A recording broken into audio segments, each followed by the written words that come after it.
Muchas gracias y mucho gusto compartir con ustedes. Muchas gracias por la invitación. Me encanta que hayan ¿qué? Casi 30 personas un viernes por la noche viendo una película en conjunto. Eso está muy bonito.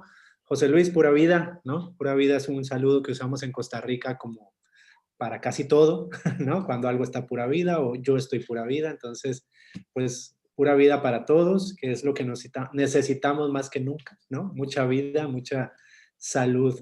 Entonces, a mí, bueno, vieron la película eh, particularmente a mí me gusta mucho esta película, ¿no? Wes Anderson es un director que a mí particularmente me gusta por varias razones y la película daría para muchísimas cosas que conversar desde el punto de vista obviamente fotográfico, desde el punto de vista de la composición, que es en lo que especialmente me centraré hoy, pero también da para la historia de amistad, una historia que tiene todo un contexto histórico que acá es de alguna manera ficticio, muy entre comillas, pero evidentemente hay muchos atisbos, ¿no? De cosas reales que sucedieron, ¿no? Desde las ocupaciones, la Segunda Guerra Mundial, etcétera, ¿no? No me centraré en esos temas más de contenido, sino justamente en la forma, ¿no? En la parte formal, en la parte estética, sin olvidar que, por supuesto, así como en la fotografía fija, en la cinefotografía, pues en realidad la imagen y la composición especialmente, pienso yo, está o debería estar al servicio de la narrativa, es decir, al final de la historia, ¿no? Si nos ponemos a ver la historia cómo empieza y cómo acaba, es una historia de alguna manera sencilla, ¿no? No es una historia súper compleja, muy entramada, como con otras películas que son realmente como complicadas incluso de entender. Es una historia con un inicio A, un fin Z, y en el medio hay algunos elementos narrativos interesantes, pero es una historia, digamos que sencilla. Sin embargo, siempre creo yo, no importa lo sencilla que sea la historia, o no importa el qué se cuente, para mí lo más importante es cómo se cuenta. Y es un poco lo que vamos a comentar acá. Antes de empezar, ¿no? Yo preparé una presentación porque suelo divagar, entonces si no preparaba algo, podía terminar hablando mucho y muchas cosas, y tampoco la idea que solo me escuchen a mí me gustaría también escucharlos y escucharlas a ustedes. Y me gustaría empezar preguntándoles si les gustó la película o no les gustó, a quién le gustó, a quién no le gustó. Y empecemos por ahí, creo que ahorita que está fresca, ¿no? Acaba de terminar. ¿Alguien quiere comentar? Sí, así simplemente me gustó, no me gustó.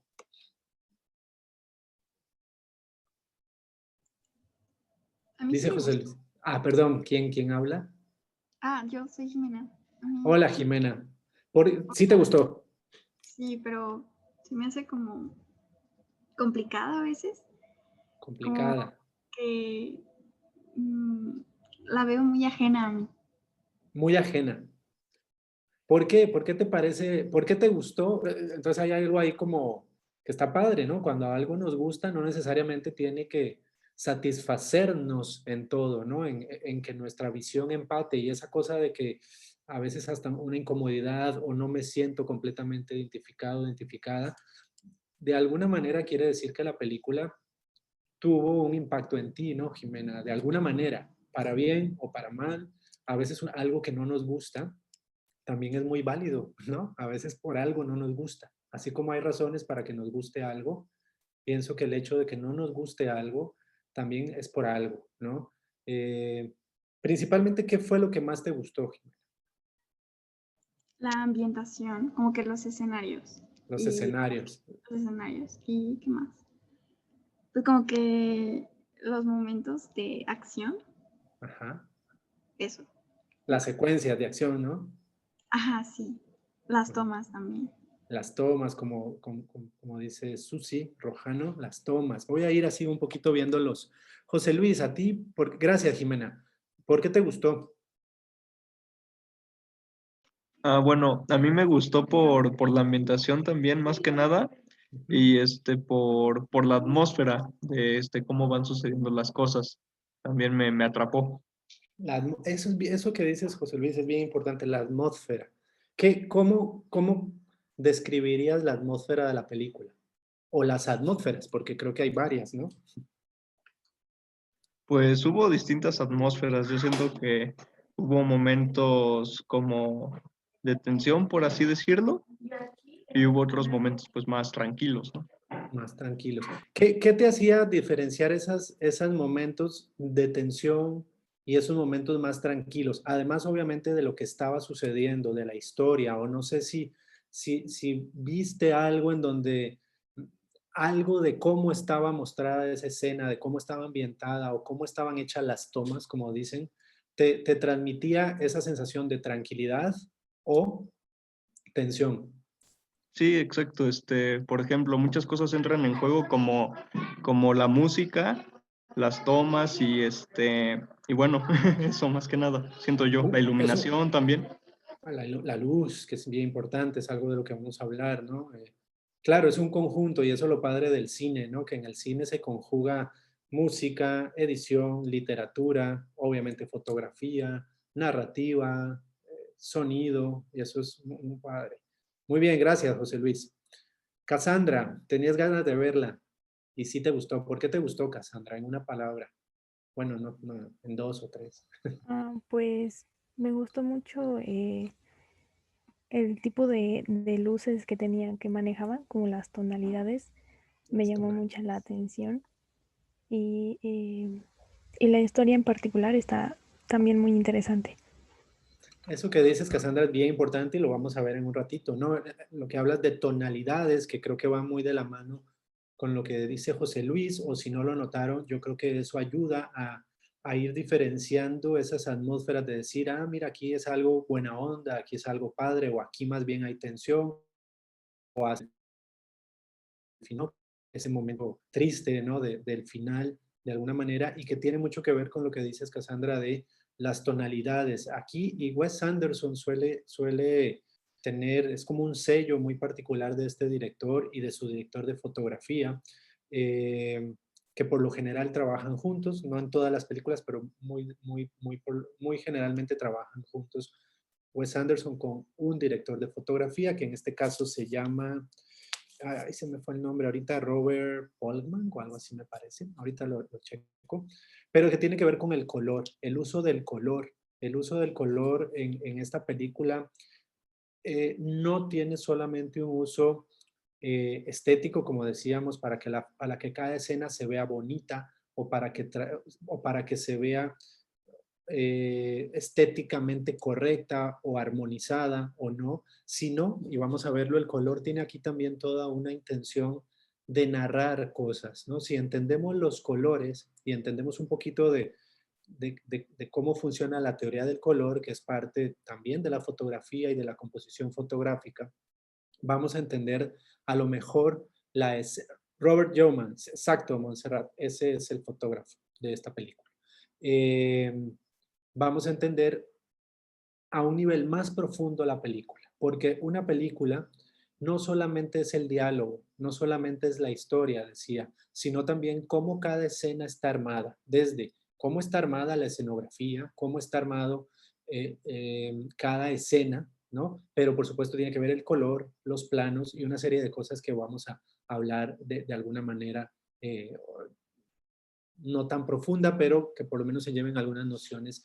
Y creo que, y espero, y es mi objetivo, que después de esta plática empiecen a ver el cine y las películas, incluso las series que hoy hay en Netflix o en Amazon o en cualquiera de las plataformas que usamos, eh, para entender el lenguaje visual más allá de la historia, ¿no? O además de la historia, cómo todos los elementos de un lenguaje visual van uniéndose para crear estas atmósferas y al final de cuentas para transmitir un mensaje. Bien, voy a irme así, dice Jimena, a mí me gusta este tipo de épocas en las pelis. Eso es bien interesante porque si ustedes notaron en la película, ¿notaron cuántas épocas hay en la película? ¿O cuántas épocas se cuentan en la película? Según yo son 3. Hay Pero hay tres momentos, efectivamente, ¿no? El momento en el que la historia se cuenta, que es cuando Mustafa le cuenta al escritor toda la historia. Ese es un momento, que es en los 60 y vamos a ver que está muy bien diferenciada desde la parte fotográfica. Luego tenemos la parte en donde la historia, ¿no? Con Gustav y todo esto sucede, que es el antes en los 30 y luego está el momento en donde ya el libro se escribió, ¿no? Que es justamente como empieza, en donde el libro se escribió y ya el escritor está contando cómo a él le contaron a su vez esa historia, ¿no? Entonces son tres momentos que vamos a ver que visualmente están muy bien definidos y que si empezamos a entender justamente esas partes visuales en una película, esos indicios que nos da el director y el director de fotografía en este caso también, sin que necesariamente nos digan, y ahora es el pasado, y ahora es el presente, y ahora es el futuro, sino que solo la estética de cómo cada época está visualmente diferenciada, vamos a entender eso, ¿no? Y así, y así sucede en muchas películas, y tiene que ver mucho con el color, pero acá hay una cosa muy particular que usa Wes Anderson de manera muy inteligente, me parece a mí, que es los tipos de encuadre que vamos a ver. Dice Cristina, perdón, antes de empezar, me gustaría seguir leyendo un poquito de comentarios. Podría ser la gama de colores, por supuesto, Cristina, tiene mucho que ver con la paleta y la gama de colores. Vamos a analizar algo de eso también. Emilio dice, a mí me gustó cuando estaba diciendo su poema y patearon al que lo quería tirar.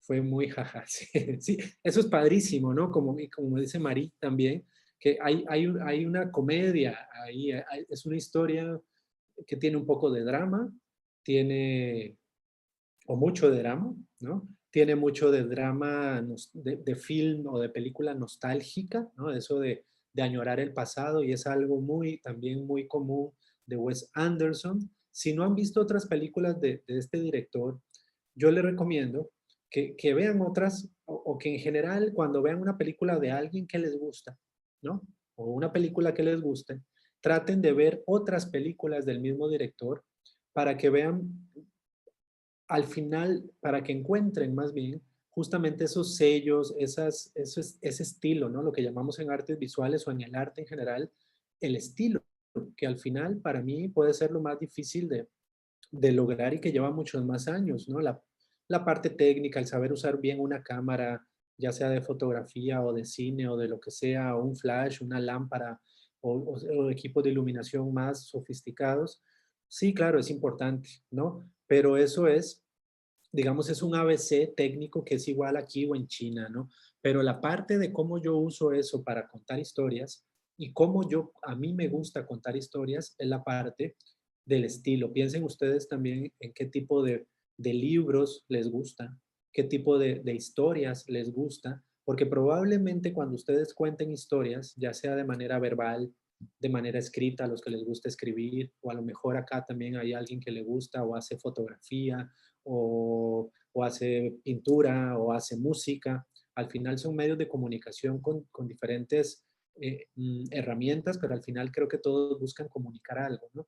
Entonces, vean más películas si les gustó el estilo, para que vean que Wes Anderson tiene mucho de lo que muestra en Hotel Budapest en otras películas y que de alguna manera también podría pensarse es que se repite, ¿no? Suele hacer películas muy parecidas, pero bueno, al final es como, no sé, Picasso, cuando uno ve un cuadro de Picasso, es un Picasso, ¿no? ¿Por qué? Porque hay un estilo. Puede ser que no todos los cuadros sean diferentes, pero hay algo ahí del autor, del autor de la obra, de la autora de esa obra, que está plasmado. Y varias de esas cosas son las que vamos a ver. Montserrat también dice, también la música es un gran trabajo de Splat. Ese no lo sabía, quién es el encargado de la música, te ayuda a adentrarse en la historia, hace una muy buena dupla con la historia, totalmente de acuerdo, ¿no? La música acompaña siempre, y vean que de hecho hay lo que también en la música o en la musicalización de las películas se llama leitmotiv, ¿no? Que es esta musiquita que se repite, ¿no? Que puede ser como con diferentes ritmos o a veces más cortito, a veces más arriba el volumen, pero que es una música que en escenas muy específicas se repite la misma música.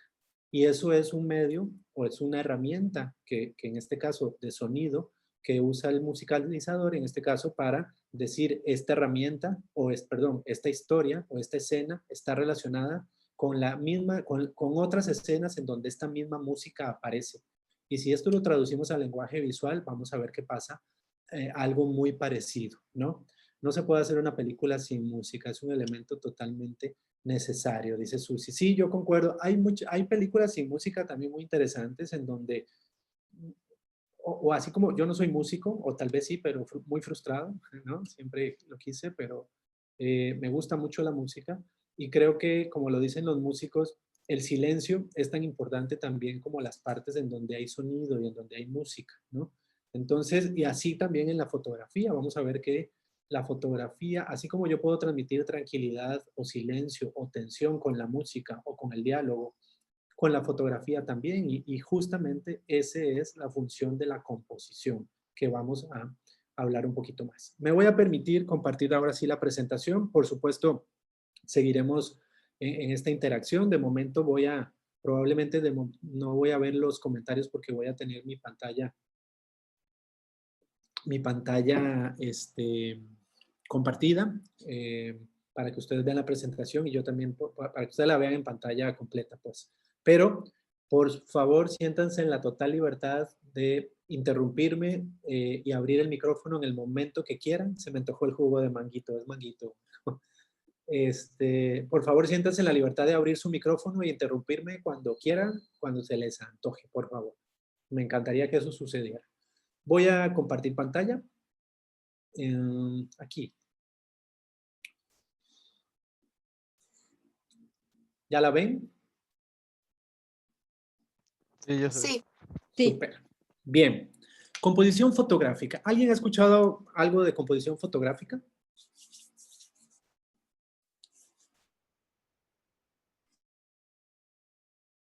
Bueno, yo solo un poco.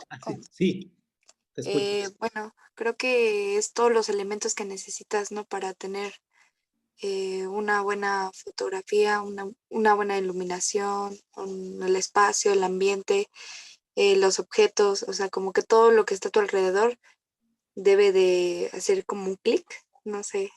Está perfecto eso, tiene que hacer una unidad y justamente, es decir, que todo lo que esté en la escena, lo que vamos a llamar encuadre, es decir, un pintor tiene un lienzo, ¿cierto? Un pintor tiene un lienzo a partir del cual lo limita, por supuesto que ahí se puede explayar todas sus ideas, todo lo que quiera, ahí puede plasmar sus ideas, pero al final es un límite, puede ser del tamaño de un post-it, del tamaño de una hoja carta o del tamaño de un mural, ¿no? Pero tiene un límite ese encuadre y tiene una forma. Puede ser cuadrado, como un post-it, como en las fotos de Instagram. Puede ser más estirado, como un paisaje, que vamos a ver que justamente Wes Anderson usa varios de estos formatos de encuadre. Pero finalmente es que todo lo que esté ahí dentro del encuadre, como dices, tenga una función, es decir, que nada sobre ni nada falte, porque si algo sobra o algo falta, o hay que sacarlo o hay que meterlo. Y además de que todo lo que esté ahí dentro de una foto, dentro de un cuadro o dentro de una escena, de una película, dentro de cada toma,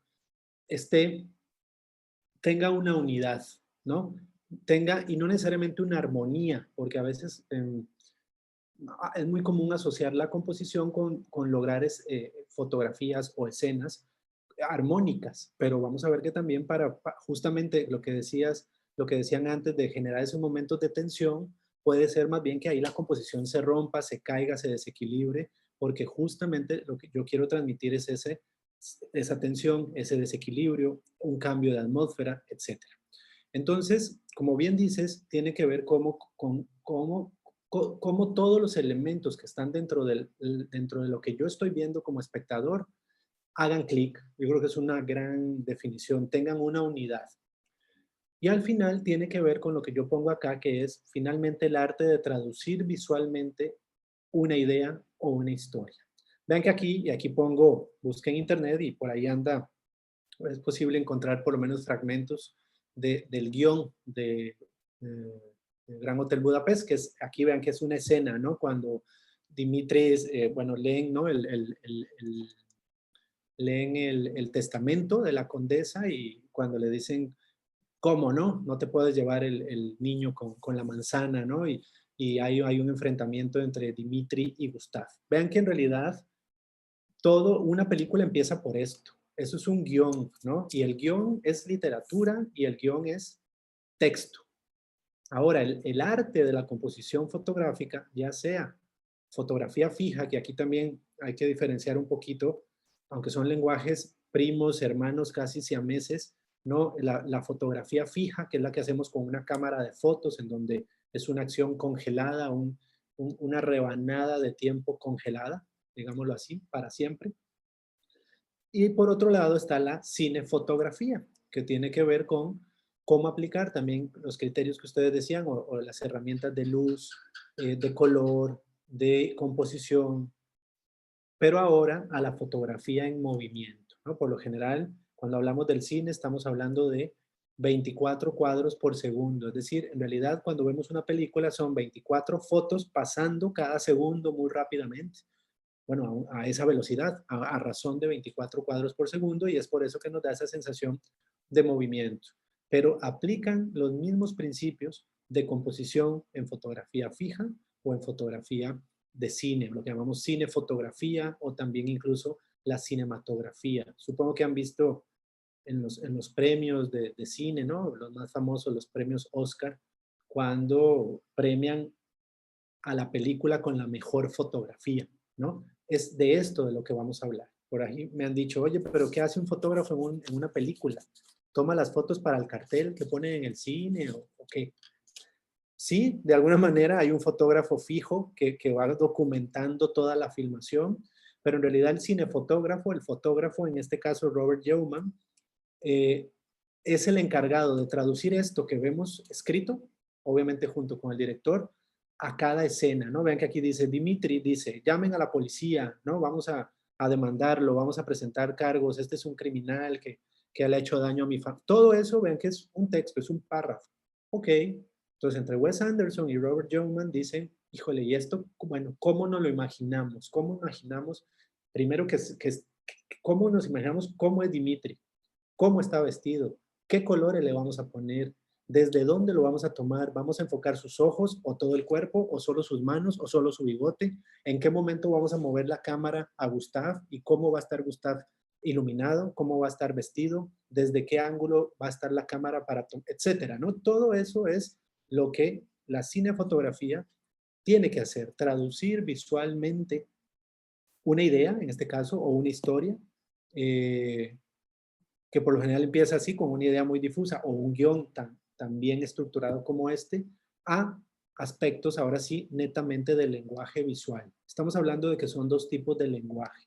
Así como la literatura o el lenguaje escrito tiene sus reglas de composición, de gramática, de sintaxis, la fotografía también. Y digamos que la composición fotográfica vendría siendo lo que, perdón, lo que en la literatura o en el lenguaje escrito viene siendo justamente la gramática, la sintaxis, la ortografía, es decir, cómo voy a escribir, pero ahora con imagen, eso que quiero transmitir.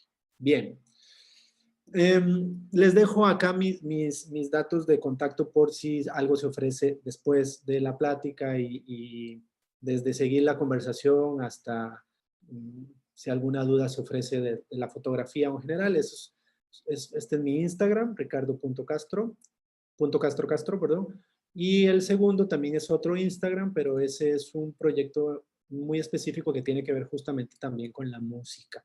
De momento está un poquito abandonado por razones obvias, porque implica interacción con personas, pero también si gustan se llama Music I Am, o si lo traducimos, la música que soy, que pienso yo, y para hacer paréntesis y promoción de mi proyecto, pienso que así como las películas, todos y cada uno de nosotros tiene un soundtrack de la vida, ¿cierto? Hay canciones que nos acompañan, que nos marcan, que nos recuerdan cosas bonitas, feas, tristes, felices, pero bueno, algo de eso tiene el proyecto este de Music allá.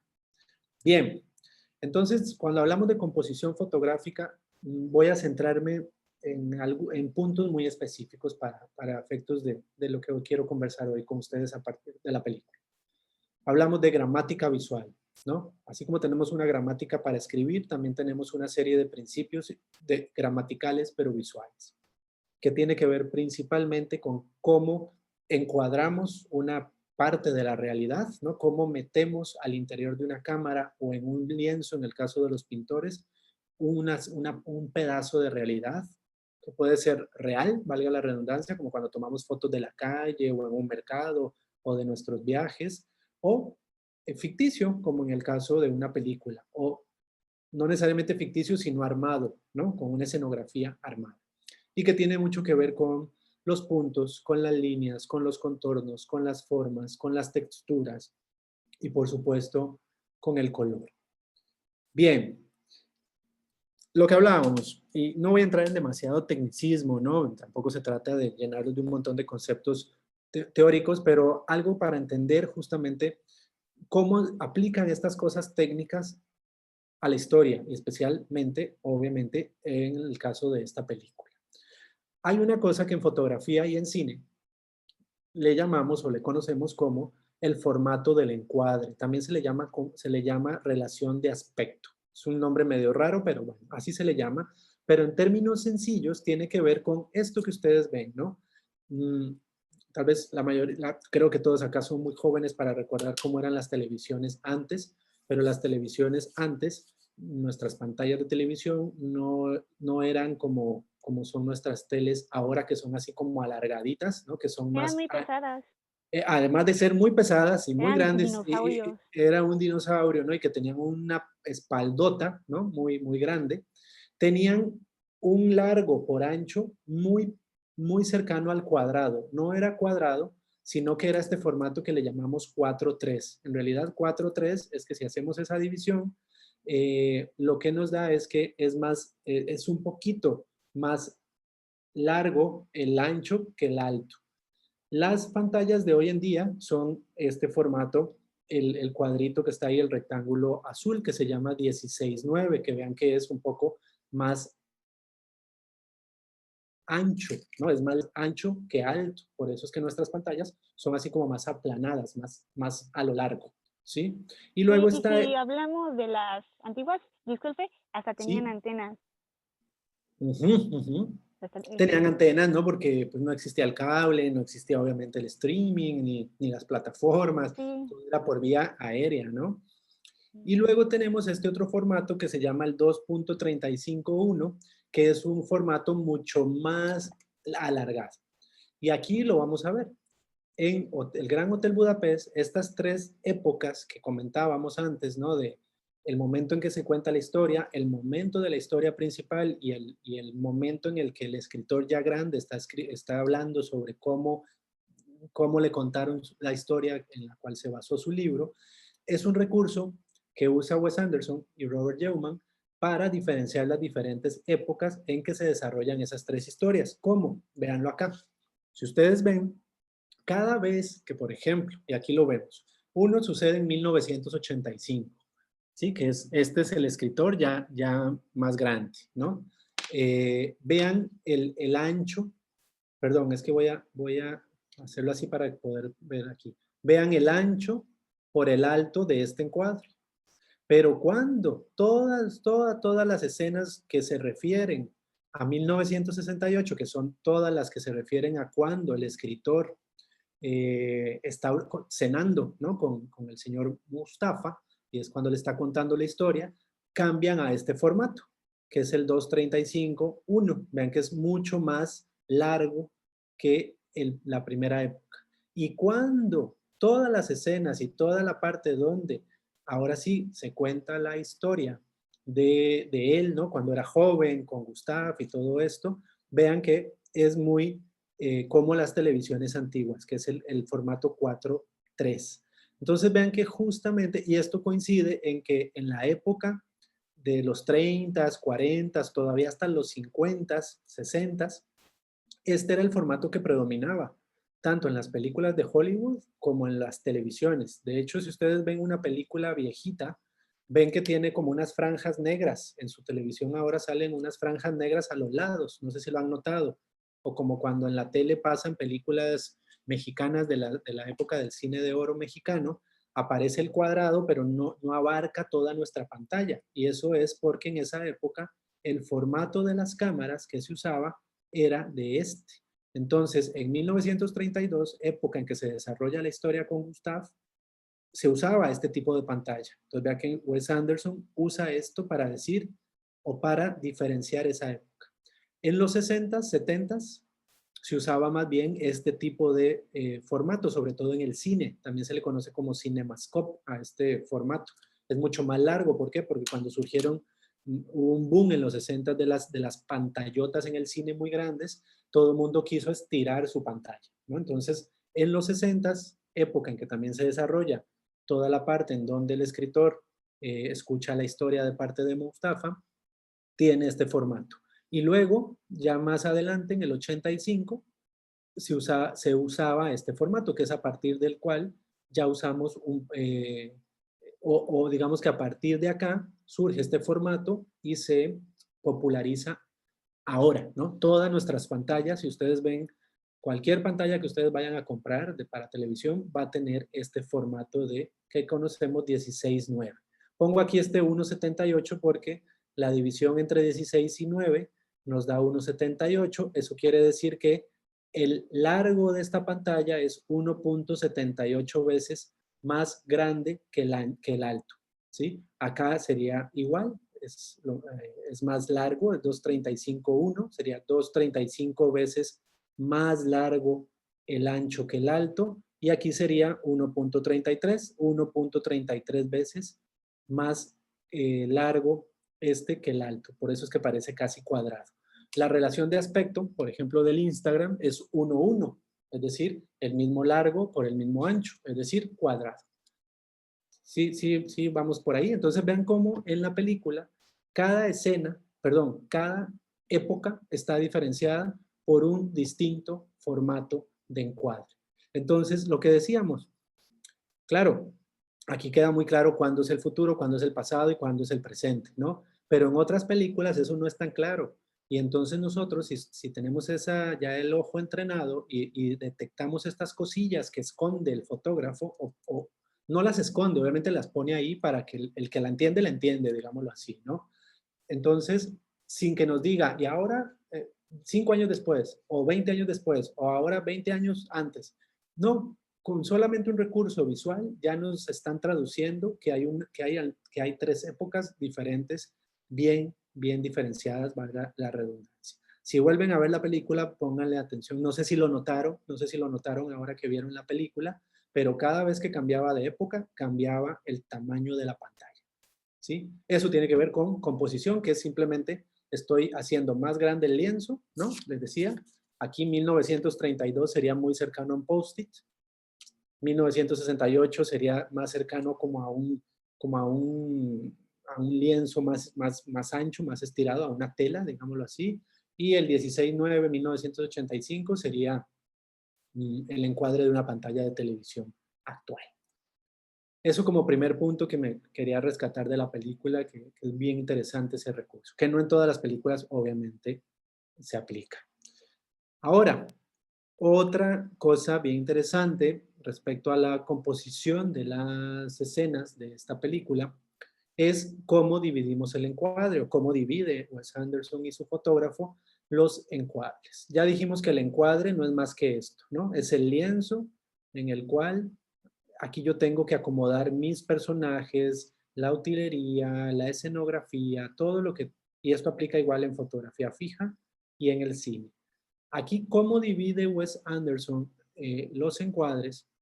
También yo los veo como un recurso visual para ordenar los elementos que aparecen en cada toma y sobre todo para asignar pesos narrativos a cada personaje, es decir, quién es más importante en determinada escena. Perdón, ¿quién es el protagonista? ¿Quién lleva el peso de la historia en esta toma? ¿Quién en esta otra? ¿Cómo lo vemos? Uno, si ustedes lo notaron, y si no lo notaron, creo que ahorita lo van a notar.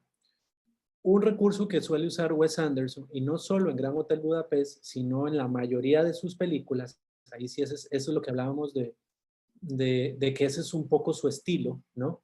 Es que en la mayoría de tomas usa este recurso de la simetría. Se han oído hablar de la simetría, ¿no? Que es como cuando dividimos algo a la mitad y es como si fuera un efecto espejo, ¿no? Si nos lo imaginamos más bien como una balanza, digamos que las escenas simétricas son como una balanza muy bien equilibrada, ¿no? Aquí, con el mismo peso, los dos lados de la balanza.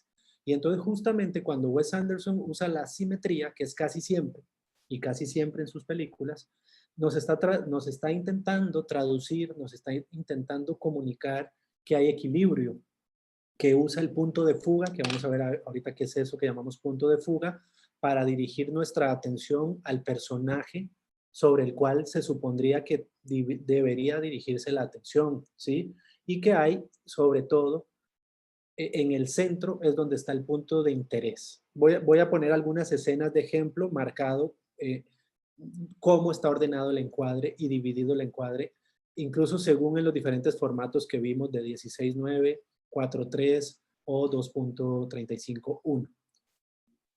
Vean acá, esta escena, ¿no? Justamente cuando están leyendo el testamento, vean cómo el principal, que es justamente acá ¿no? el abogado, en este caso, que es el que va a leer lo importante, ¿no? Vean dónde está colocado, en el centro del encuadre. Y vean cómo el resto, vean cómo vean cómo ahí es donde empezamos a ver los detalles, ¿no? El cuidado en los detalles. Vean cómo incluso las lámparas, vean cómo sería un espejo, ¿no? Simetría. Aquí abajo, simetría. Vean que es muy interesante incluso, y aquí ya empezamos a ver el tema del color. Vean, acá está Dimitri, digamos que entre comillas el villano, ¿no? Y aquí está el otro que ahorita se me fue el nombre, Dimitri de negro y el otro de blanco, que son los únicos que rompen, que están a una altura diferente del resto, que vean que aquí también está muy simétrico, no es como si hiciéramos, dobláramos el lienzo a la mitad y lo separáramos, son como espejos, ¿no?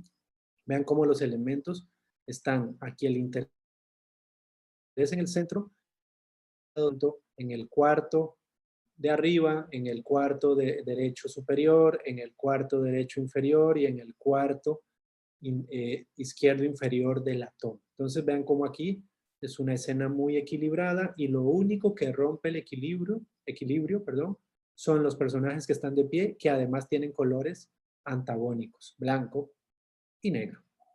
Otros ejemplos de simetría, venlo acá, ¿sí? Vean acá, si se puede, aquí esta línea, ¡pum!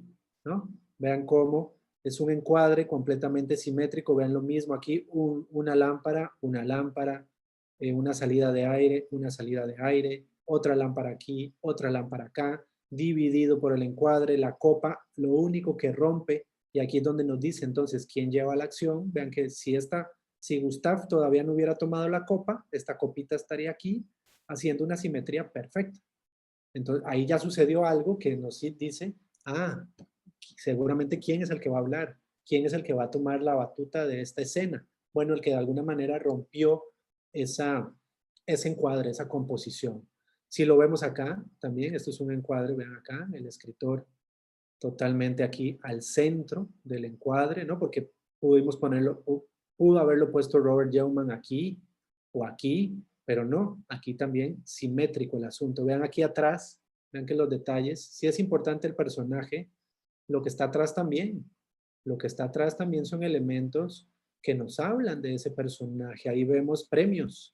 Entonces, probablemente después o más bien en toda su trayectoria, este escritor ha sido premiado, ¿no? Tiene mucha experiencia. Vean incluso cómo aquí también, ¿no? Simetría. Aquí hay uno, aquí hay otro, aquí hay uno, aquí hay otro. Él está en la mitad. Y si nos vamos al otro formato, al más alargado, vean cuando está el escritor hablando con el señor Mustafa, pues también vean cómo, si trazáramos aquí una línea imaginaria, también es una escena desde el punto de vista de la composición muy equilibrada. muy equilibrada, porque vean que es esa balanza, es lo mismo de acá que acá, y el interés en el centro. ¿Sí lo notan? ¿Sí lo ven? Sí, Es muy claro, ¿verdad? Ahí está. Otros ejemplos de esto. Aquí lo mismo. Vean acá cuando está Mr. Jean, Monsieur Jean, ¿no? Disculpen mi francés, que no es francés. Aquí está. Que es interesante, ¿no? Ahí está el cuadro, desde el inicio está el cuadro. Obviamente todavía ni lo pelamos porque ni sabíamos la historia, ¿no? Pero vean cómo ya, y eso son lo que llamamos también en fotografía indicios narrativos, es decir, son como esas pistas que nos deja el fotógrafo y el director ahí escondiditas, ¿no? Como quien no quiere la cosa, pero que es, como decía Montserrat, me parece, son elementos que hacen clic. Al final eso, ahora entiendo por qué me muestran desde el inicio esa pintura en un lugar tan preponderante de esta escena, en el centro, junto con el personaje principal de esta escena, que es aquí ¿no? el concierge, el recepcionista. Vean cómo igual, simetría, él está en el centro. Vean acá, además el encuadre está dividido por otros rectángulos. Aquí hablamos de formas geométricas también. El mismo cartel acá, el mismo cartel acá, elementos acá para equilibrar los elementos que están acá. Vamos a ver el color, pero aquí también ya el color empieza a hacer su aparición. En el círculo cromático, que ahorita vamos a ver algo de eso, el morado, el violeta y el amarillo, o los colores cálidos, son lo que llamamos colores complementarios, ¿sí? Son colores que están en polos opuestos del círculo cromático. Entonces, colocar a alguien con un color que desentona, digámoslo así, del resto de tonalidades de esta escena, vean que aquí todo es cálido, el cuadro tiene colores cálidos, rojos, naranjas, por supuesto la pared es un color cálido naranja, el mostrador es verde, pero es ese verde que está tirado al amarillento, es un verde con mucha cantidad de amarillo, abajo es amarillo, todo es cálido, excepto el traje que trae él, ¿no? Y eso entonces me habla de que ahí volvemos a lo mismo. ¿Quién es el personaje principal en esta escena? Además de que es el único, pero vean por dónde está colocado, casi que está enmarcado para que nuestra mirada se dirija acá. Y si además le suma el vestuario, el uso del color, que ahí entra, sí, el fotógrafo, pero también el vestuarista, ¿no? El director de arte, directora de arte, para irle sumando a todo esto. Otros ejemplos de simetría, ven acá, ¿no? Creo que ahí está también bien claro, ven acá también Dimitri, ¿no? En este caso es el personaje principal de esta escena. Y aquí, para equilibrar la otra parte de los extremos, están pues sus hermanas y ¿no? Pues su matón, ¿no? Aquí igual, vean cómo incluso no sé cómo se llaman, pero estas varillitas acá de la marquesina, ¿no? Del hotel, también vean cómo enmarcan al personaje principal, además de que la ventana, y eso es otro recurso que usa mucho Wes Anderson, que vamos a ver cómo usa marcos naturales para enmarcar la acción importante o al personaje importante. Si lo ven, ¿no? Aquí igual si cortamos aquí a la mitad del encuadre, vean cómo es un espejo, ¿no? Aquí está, si lo cortamos a la mitad son 2.5 ventanas de este lado, 2.5 ventanas de este lado, ¿no? Es casi, bueno, casi no, yo diría completamente obsesivo. Y Wes Anderson, insisto, si ven más películas de él, van a ver que eso es su sello, es su huella. Y de su fotógrafo, por eso digo que trabajan muy de la mano. Aquí igual, vean lo mismo, en una escena tan caótica como fue esta, ¿no? Cuando los golpean por primera vez, etcétera. Vean igual las copas, ¿no? La parte de atrás también cuenta, porque sí es importante aquí el primer plano, digámoslo así, pero lo que está sucediendo allá afuera lo enmarcan también en la ventana del tren, que también nos dice, ok, bueno, ahí hay un tanque. Digo, es una situación complicada lo que está pasando afuera, además de estar nevando y de estar quién sabe dónde. Hay un tanque, ¿no? Y hay un ejército que además ya entró. Pero vean que aún en esa escena caótica, vean la parte estética. Igual, simetría. simetría, 3 personas acá, haciendo equilibrio, 3 personas del otro lado, las copas acá, la ventana, las lámparas, todo el resto de escenografía, como nos dice algo así como, ok, hay caos en esta escena, hay caos en este momento, pero todo está equilibrado, todo está controlado de alguna manera. Y acá, estos son los, por ejemplo, este es un ejemplo muy clarito de puntos de fuga, ¿no? Los puntos de fuga, lo que nos referimos en composición a puntos de fuga, son cuando las líneas de lo que está en la escena nos llevan al personaje. Vean que si yo voy a permitirme aquí dibujar unas líneas, vean que vamos a, vean, esto es una línea, aquí vamos a empezar acá, que me Sí, lleva. está en un punto de fuga. Exacto, eso es un punto de fuga, exactamente. Y en los puntos de fuga, entonces se colocan las cosas importantes, las cosas hacia donde el que creó esta escena quiere que los espectadores veamos. Perdón, se movió aquí, vean acá. Esta línea me lleva acá, incluso estas otras, esta otra también. Perdón, ay, se me mueve. Esta, si muevo esto por aquí, ven aquí la lámpara, ¿no? A dónde me dirige, ahí está. Las del piso, si no las voy a hacer para ahorrar tiempo, pero vean, las del piso me llevan a él, ¿sí? Estas de aquí de la ventana de arriba, al final me llevan a él, y entonces ese punto en donde desemboca el interés o las líneas que me dicen dónde está lo interesante, dónde está lo importante, a eso es lo que le llamamos punto de fuga, ¿sí? Todas las líneas. Otro cineasta que usaba mucho los puntos de fuga, no sé si ubican a Stanley Kubrick. Sí. El de la naranja mecánica, Shining, etcétera, ¿no? Entonces, bueno, ese es un recurso también visual que se usa acá y sobre todo en las escenas del hotel y de los pasillos del hotel, desde que empieza, ¿no? Cuando Gustavo empieza a darle las instrucciones a cada uno de sus empleados, etcétera, usan mucho el recurso del punto de fuga para centrar la atención acá, ¿no? Y vean que esto también siguen siendo como marquito, marquito, marquito, marquito, marquito, marquito, marquito, marquito, marquito, que me lleva acá. Es como si fuera una espiral, pero en este caso rectangular. Igual acá, simetría, ¿no? Y también vean como incluso hasta la posición de las cortinas, nada de esto en una película es casual, ¿no? No es que la cortina quedó ahí porque quedó ahí. Obviamente esto está pensado desde antes, también se crea, así como hay un guión escrito, también hay lo que se conoce un storyboard, ¿no? Que es básicamente, ahora sí, tradúceme esto que está escrito en cómo te lo imaginas que va a estar filmado, ¿no? Entonces se hacen hasta dibujos, anotaciones. Hay muchos directores que no usan el storyboard y van improvisando escenas, pero la improvisación no quiere decir descuido, ¿no? En la improvisación todo esto está medido con una intención. Bien. Ahora más bien, otro recurso diferente a la simetría, ¿no? Que ya vimos cómo se comporta en el centro, equilibrio, etcétera.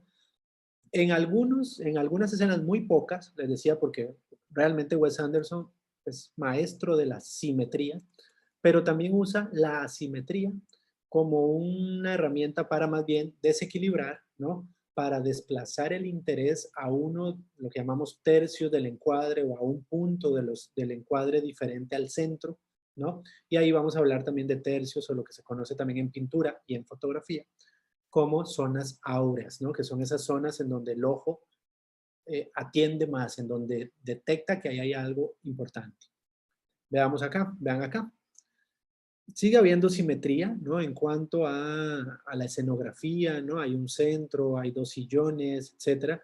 Pero vean que ahora el personaje principal ya no está en el centro, ya no está aquí, está desplazado a un extremo, ¿no? Le decimos tercios porque, por lo general, un encuadre se divide en tercios. Cuando me refiero a tercios es esto. A ver, esto. Esto sería un tercio, ¿sí? Esto sería otro tercio. Y ahí está. 1, 2, 3. De hecho, está muy interesante. Vean aquí. 1, 2, 3, 4. ¿no? Las ventanitas de atrás. Nada de eso es casual, todo esto está montado.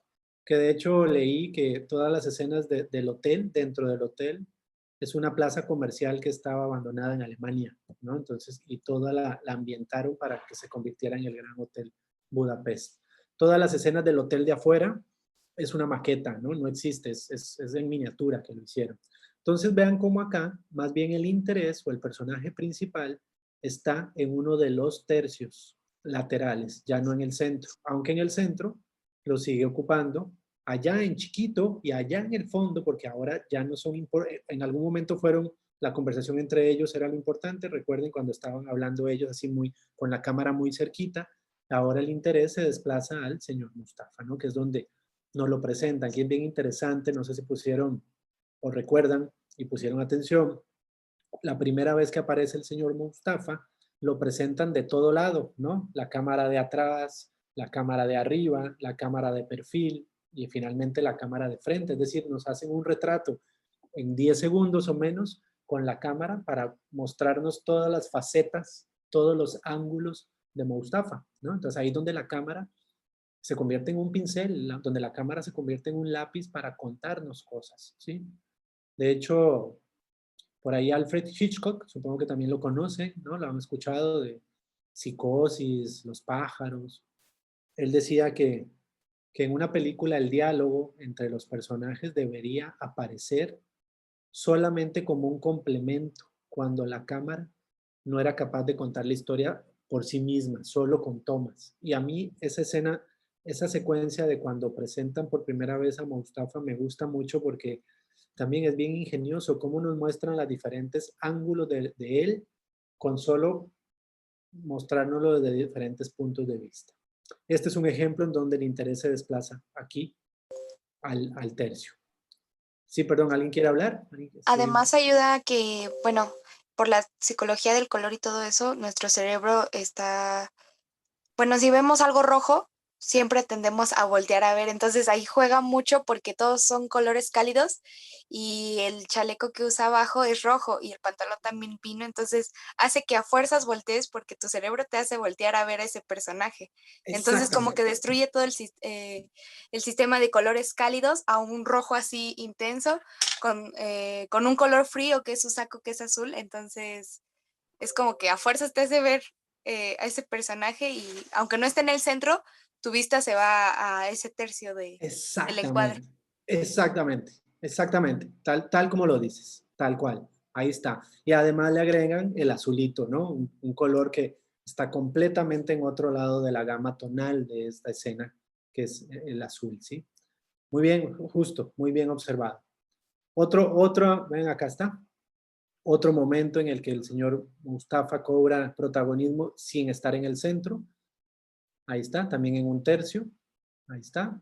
Y aquí igual, vean que acá en el otro formato, en el 4:3, que es más cuadradito, aplica muy parecido, aunque los tercios están más pensados para rectángulos más de este tipo, que llamamos rectángulos áureos. También si hacemos el ejercicio de alguna manera con este formato un poquito más cuadrado del 4:3, aplica de manera muy, muy parecida, ¿no? Vamos a hacer esto acá. Ven ahí. El protagonista, bueno, el que lleva la conversación, que es Gustav, está en este tercio. Mustafa está aquí en el tercio central y aquí vean cómo más bien falta algo. Vean que aquí más bien la escena está desequilibrada, es asimétrica. No sigue, digamos, el patrón simétrico que vimos en las anteriores y además aquí vemos también, bueno, quién lleva, ¿no? Cómo está, cómo lleva, ¿no? Aunque no nos muestren los ojos de Gustav, pues sabemos que se están viendo, ¿no? Vean que aquí también hay líneas imaginarias y eso es lo que yo les recomiendo. Traten de ver todas estas líneas o sí, como de ver más allá de lo evidente, ¿no? Aunque no estén ahí las líneas visibles, sí están ahí y se están usando. Bien. Otro recurso que es muy bien utilizado desde mi punto de vista aquí por Wes Anderson es el tema de los marcos.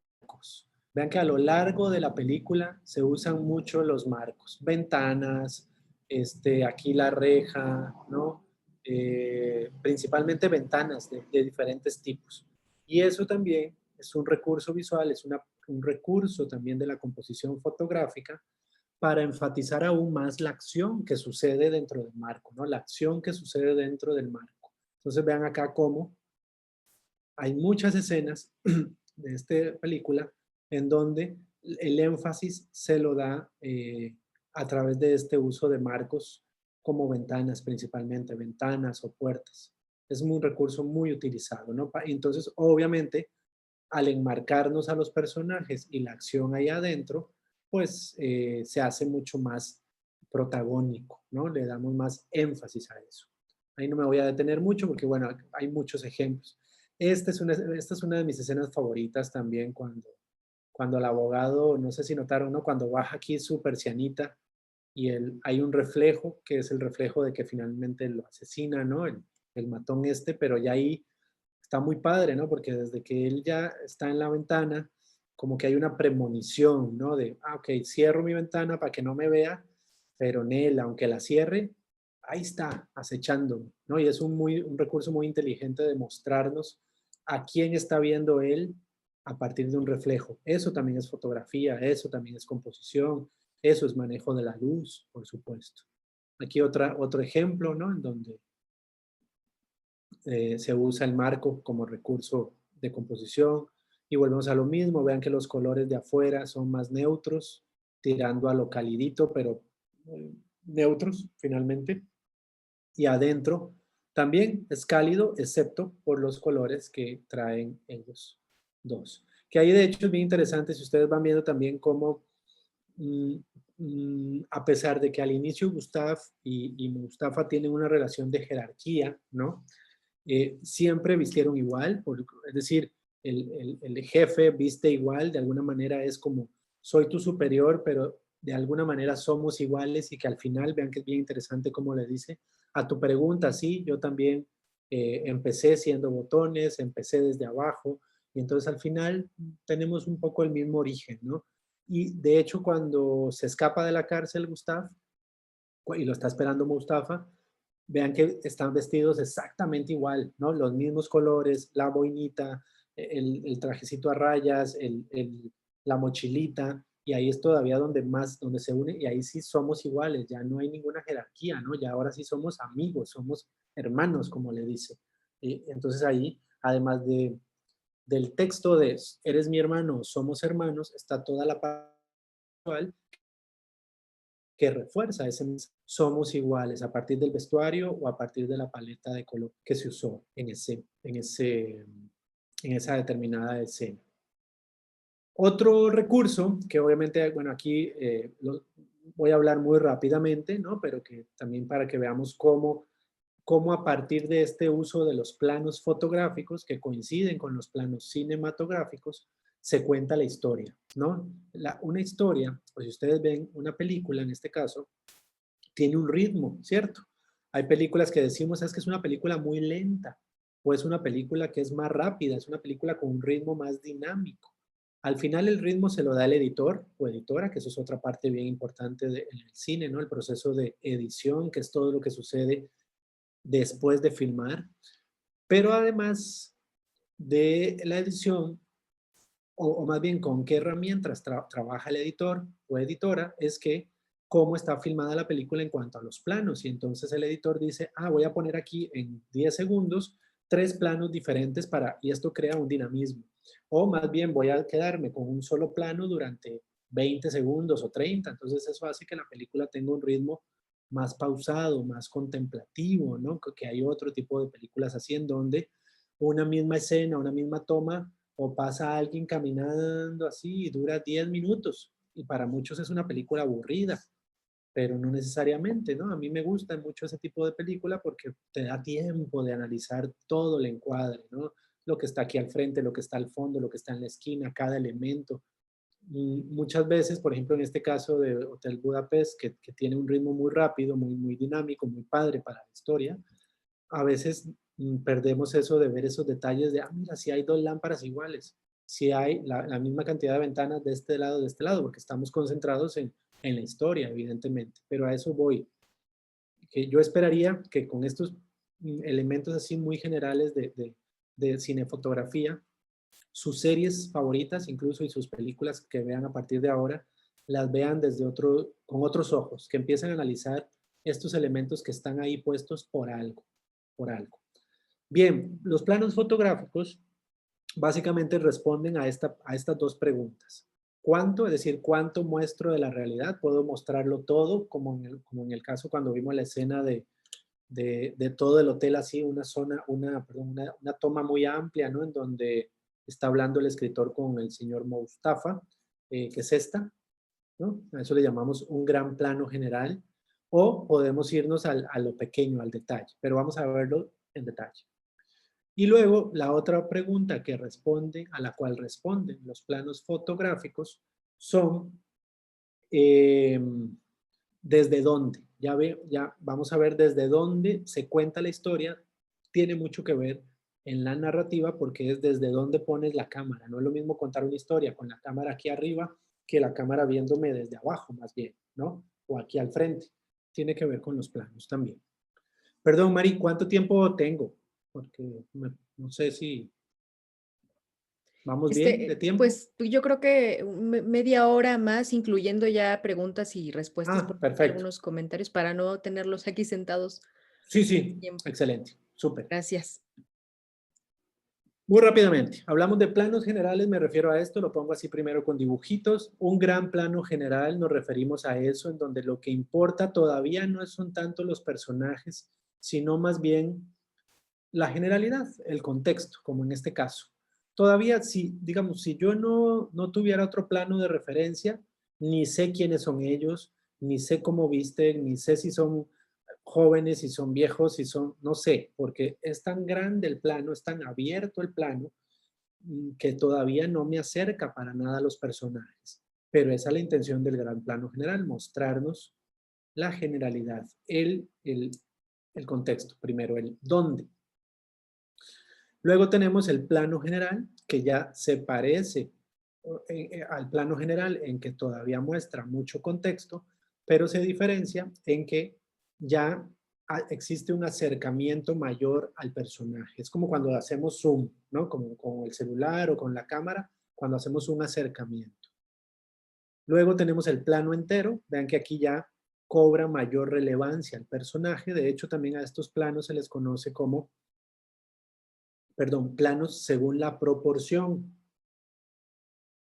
En el sentido es que según la proporción que ocupe el personaje principal, pues así será la importancia de ese personaje. Vean que aquí la proporción respecto al encuadre es muy pequeña, aquí un poco más grande, aquí un poco más grande, en el plano americano un poco más grande.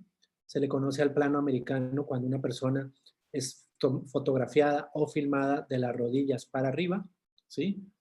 Se le conoce plano americano porque surge de las películas del oeste estadounidense, ¿no? Para que a los vaqueros se les vieran bien las pistolas y todo esto, ¿no? De las rodillas para arriba sería un plano americano. Si nos acercamos más y el personaje va cobrando más relevancia, podemos hablar de los planos medios, que aquí podemos dividirlo en un plano medio largo, que es de la cintura hacia arriba, o un plano medio corto, que es más o menos del pecho, ¿no? Entre el ombligo y el pecho, algún punto entre el ombligo y el pecho hacia arriba. Luego tenemos el primer plano, vean que ya ahora sí es como cuando hacemos un close-up, ¿no? A una persona, un acercamiento, vean que aquí ya la proporción que ocupa, y si eso lo traducimos a que entonces la proporción me refiere a la importancia que tiene eso dentro de esa toma. Luego, cuando ya hacemos todavía un mayor acercamiento, ¿no? Que ahí a casi nadie nos gusta un primer plano, ¿no? Porque ay, se me ven los granitos, se me ven mis imperfecciones, etcétera. Pero también es un plano para todavía mayor nivel de cercanía, tanto física como emocional con el personaje. Y finalmente el plano detalle, ¿no? El ojo, ya solo la nariz, o un dedo, etc. Voy a ver ejemplos de cómo están usados muy rápidamente algunos de estos planos en la película y cómo son los que ayudan a hilar finalmente la historia y a darle el ritmo a la historia. Ya vimos el gran plano general, este es un ejemplo de gran plano general, ya vimos la generalidad, todavía ni sabemos quiénes son ellos. Pero vean acá, vean que aquí ya sí nos acercamos, sigue habiendo contexto, ¿no?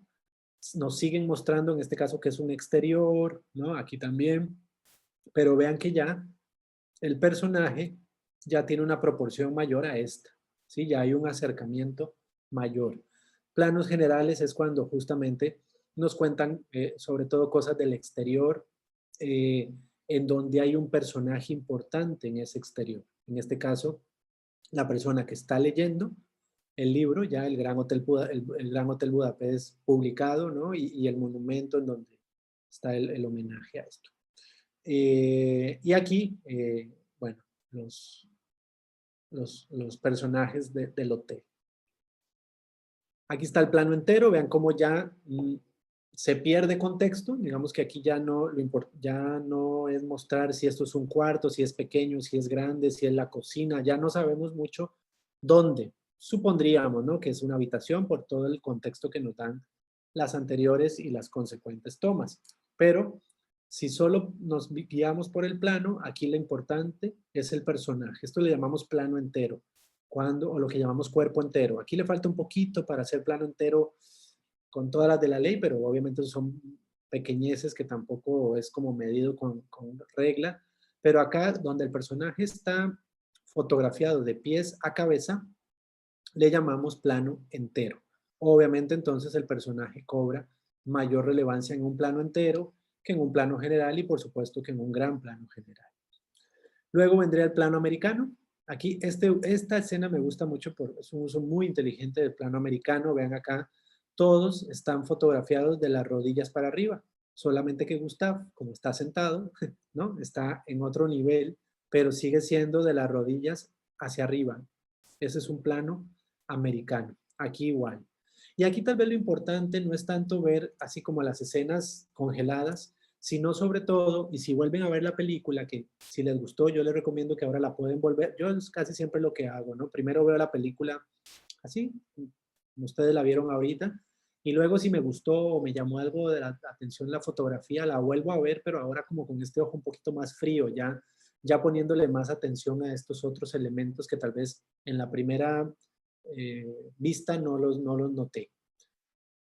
Y les decía que entonces no es tanto ver cómo los planos están así usados como en tomas fijas, sino qué plano le sigue a qué plano, porque eso es lo que le da el ritmo, ¿no? Porque de este plano americano, por ejemplo, aquí cuando Gustav va caminando, a lo mejor le puede seguir ahora el siguiente plano a un primer plano, a un medio plano a la cara, ¿no? Para mostrar preocupación, para mostrar atención, para mostrar que está atento, que está a lo mejor no lo podemos ver, pero que si después de eso viene un plano más cercano, ya ahí le está dando el fotógrafo un ritmo y además ya me está contando diferentes cosas del mismo personaje, como acá, ¿no? Vean aquí, ahora este es un plano medio.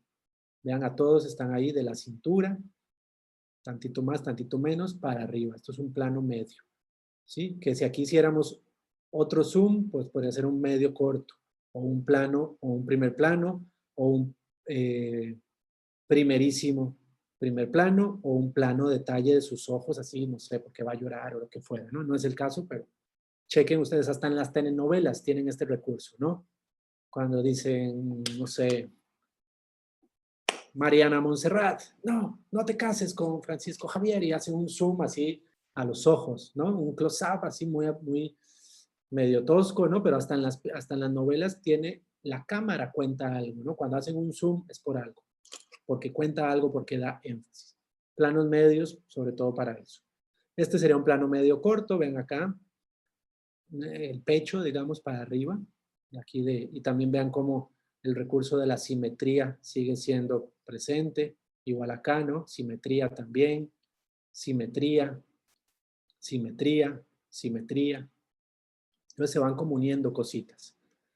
Cuando ya queremos hacer énfasis más cercanos, pues nos pasamos al primer plano. Vean acá, ¿no? Cuando el escritor ya está conmovido con la historia y para mostrarnos esa conmoción que no veríamos acá, aquí yo les decía, aquí yo no sé si el escritor está llorando, si está riendo, si están callados, si están hablando. Para contarme algo de lo que está sucediendo con ellos, pues tengo que hacer otro tipo de planos. Y a lo mejor primera toma esto, segunda toma uno más cerquita, tercera toma esto y otro a los ojos, por decir algo. Y eso me va dando ritmo, subidas y bajadas emocionales. solo con el uso de la cámara y de los acercamientos y los planos en este caso. Primerísimos primeros planos, los usa poco aquí Wes Anderson, pero este es uno, este es un primerísimo primer plano, ¿no? Obviamente para darle énfasis a Agatha, que es un personaje muy importante en la película, ¿no? Y razón por la cual el señor Mustafa sigue yendo al Gran Hotel Budapest. Entonces vean acá cómo todavía es mucho más cercano que esto es un primer plano, pero ya el primerísimo, vean cómo le llega aquí a la barbilla, ¿no? Aquí obviamente la relevancia la tiene ella y nada más que ella, ya no hay nada que compita con ella. No sé si esto es una discoteca o su cuarto o dónde, o sea, después me entero, ¿no? Por lo otro, pero aquí en esta escena en particular, en este primerísimo primer plano, la importante, la protagonista, la única es ella.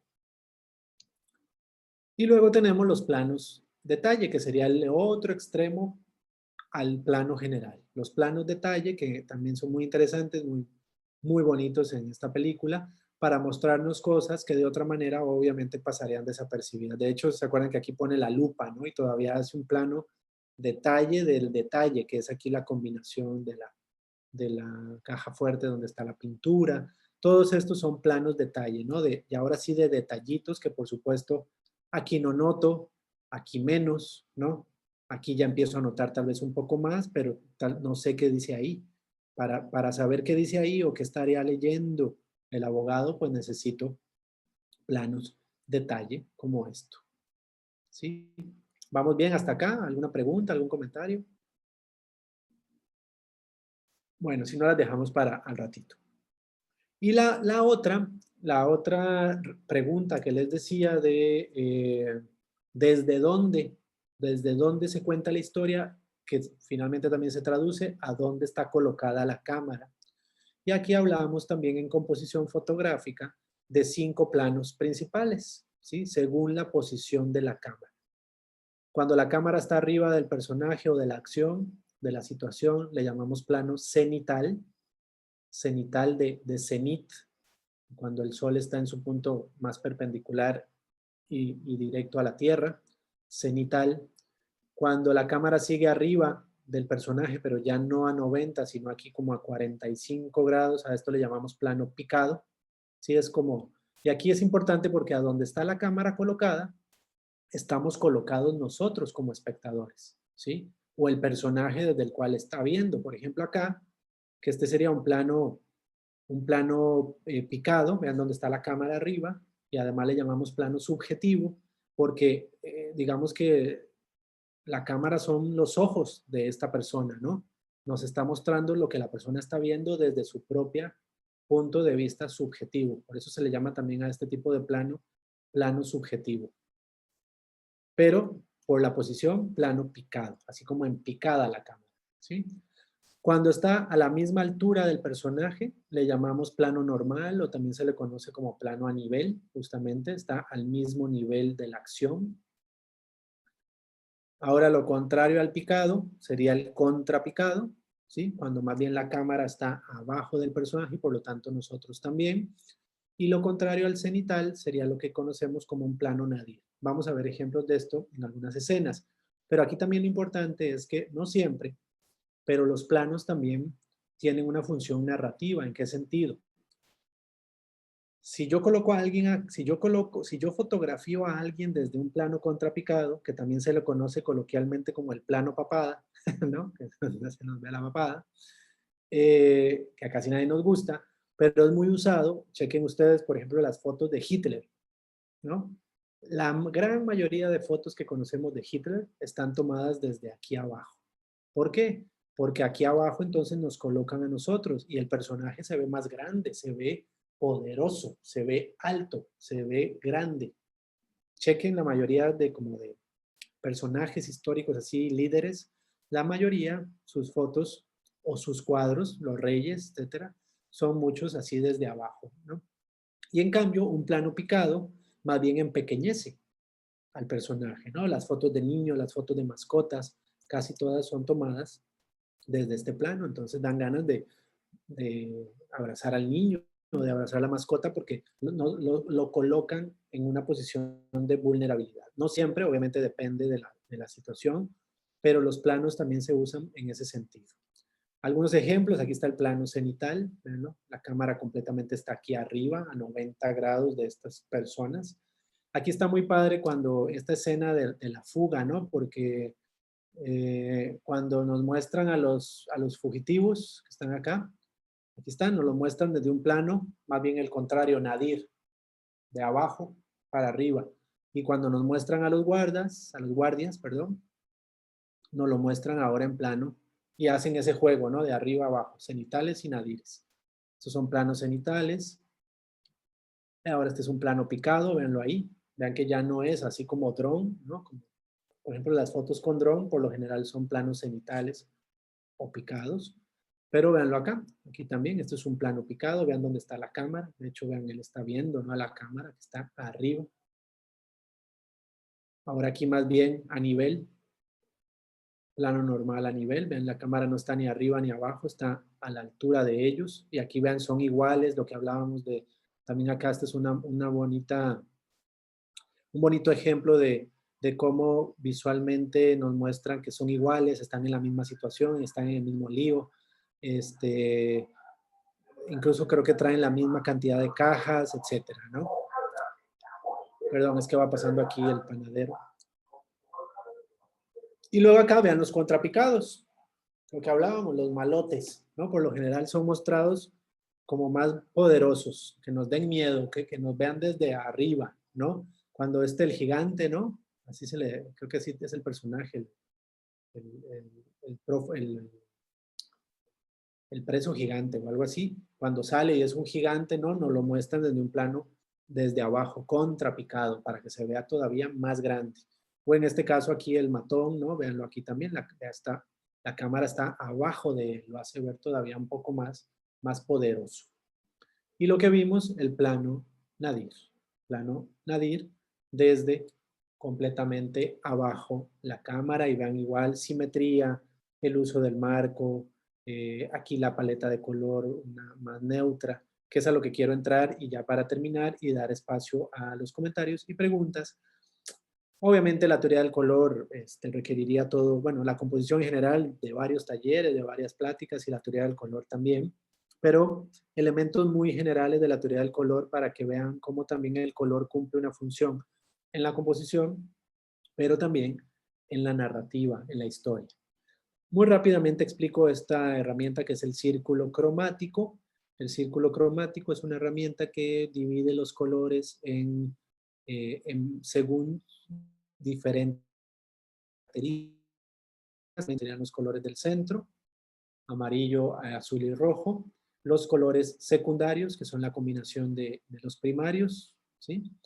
Y otra división que podemos hacer son los colores fríos, que serían los de este lado, y los colores cálidos, que son los de este lado.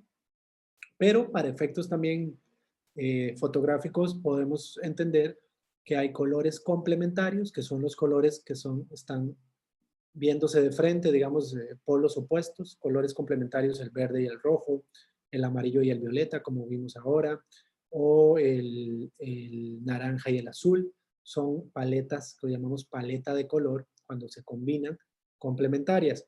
O también podemos hablar de colores análogos cuando los colores son vecinos, cuando son primos y más bien se parecen. Y entonces eso visualmente da o una sensación, o lo que hablábamos antes, de una atmósfera más tranquila o una atmósfera más tensa porque están en puntos opuestos o de sensaciones diferentes. Veamos algunos ejemplos. Y aquí pongo la paleta de color, que esto es tomado de una cuenta de Instagram que les recomiendo mucho si les interesa ver más paletas de color de muchas películas. Se llama así colorpalette.cinema, color palette con doble T, .cinema. Vean acá, la gama de colores es una gama primero pastel, es una gama análoga y es por eso que vemos pues una imagen armónica, ¿no? Que nos transmite de alguna manera tranquilidad, aunque aquí no había tanta tranquilidad, pero vean que el color, digamos que le resta esa tensión y lo hace tan bonito a la vista, tan agradable a la vista, que de repente se nos puede olvidar que en realidad estaban en una situación muy complicada, ¿no? Iban a salvar a Agatha de Dimitri y los suyos. En cambio acá, vean por ejemplo, esto es ya lo habíamos visto, una ejemplificación de una paleta de color más bien complementaria, ¿sí? En donde el único color que no es de esta gama, bueno, aparte del negro, sería el morado, que ya vimos cómo aplica aquí con el recepcionista. Acá, bien interesante esta otra paleta, vean amarillos y azules, que aquí lo hago también. Vean cómo aquí creo que es un buen ejemplo de lo narrativo. Acuérdense que aquí es el momento en donde llama a todos sus amigos, ¿no? Para que esa escena es maravillosa, que de hecho, no lo pongo acá, pero si ustedes vieron, todos los listones de los hoteles, ven que cada vez que marca a uno de los encargados del hotel, sale un listón, como el escudo y el listón del hotel, ¿cierto? El color del listón es el color que lleva cada uno de los encargados, ¿no? Si el listón es rojo, el encargado lleva rojo. Si el listón es azul, y así, es bien bonito eso. Y entonces aquí es algo así como, yo lo interpreto así, en medio de tanto frío, hay un lugar de esperanza, hay un lugar cálido en el que se refugian. Ese teléfono y ese lugar amarillo y cálido dentro de toda la nieve y todo lo que están pasando, es como un refugio de esperanza y cálido. Entonces vean cómo ahí nos está cambiando la atmósfera o nos está contando algo de esa tensión entre la esperanza de que se salven, pero lo que hay afuera, con solo el uso del color. Sí, bueno, no solo el uso, obviamente lo que está llamando, lo que está diciendo, pero el color cómo le suma a ese mensaje.